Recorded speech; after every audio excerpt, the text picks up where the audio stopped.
D'accompagner les génies. D'accompagner les génies à son Américain. Ouais, tout ça, les lots. América. C'est-à-dire que Wera America, Bagosangana, avec Bampangi, Batebele, Bastaf, Grand Staff, Awa Makasi, Manoko Afrique, c'est-à-dire Grand Conseil des Alliés, après Zénith. Maman a conscience à la 5 000 places. Wera America. Wera son ne tombera jamais.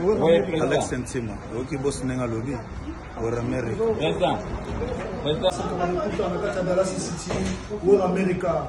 Wera America, ba yambi biso kitoko.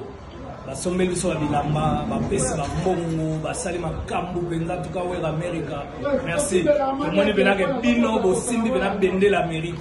En tout cas merci na batu nyonso ya kolobeza te evite. Wera America sabino. Ah, le mo buluka quoi. Wera America na ebisi bino boza mystique. Na sentir que ba américain boza ka ba américain. Comme na peka kona comme na déjà américain. Donc, Wera America. Nico Yawana Pazoka, on a déjà. Wera America. Wera son ne tombera jamais. Alex Ntima, ok boss nenga lobby. Wera America.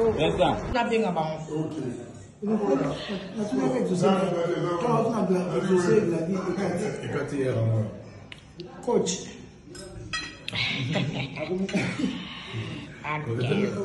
Coach. Merci. Merci Régis Mampata. Au moins, après combien d'années? Ah, c'est une dizaine d'années. Et tu es sur le bois, maman. C'est comme toi, tu ne veux pas venir manger ici à Kin. Ah ouais.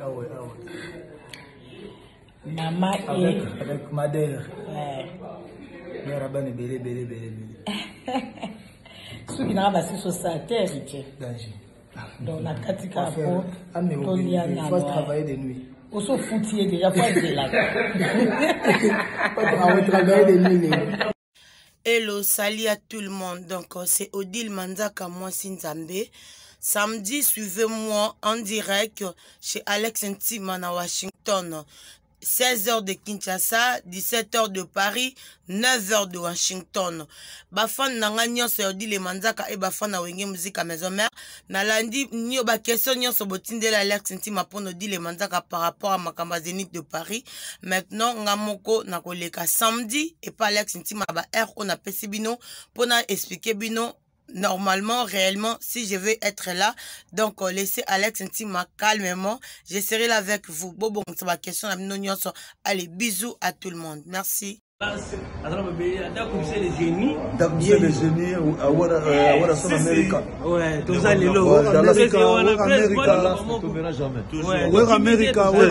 C'est-à-dire que Wera America, Bagosangana, avec Bampangi, Batebele, Bastaf, Grand Staff, Awa Makasi. Manoko Afrique, c'est-à-dire Grand Conseil des Alliés, après Zénith.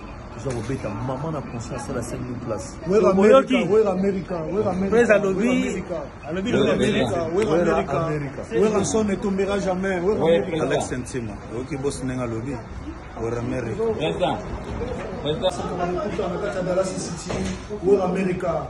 Wera America, ba yambi biso kitoko. Basomeli biso bilamba, bapesi ba mbongo, basali makambu benza tuka Wera America. Merci. Moni benake bino bo simbi bena bende l'Amérique.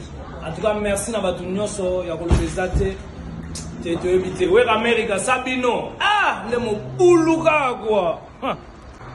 Wera America na ebisi bino boza mystique. Na sentir que ba américain boza ka ba américain. Comme na peka kona comme na déjà américain.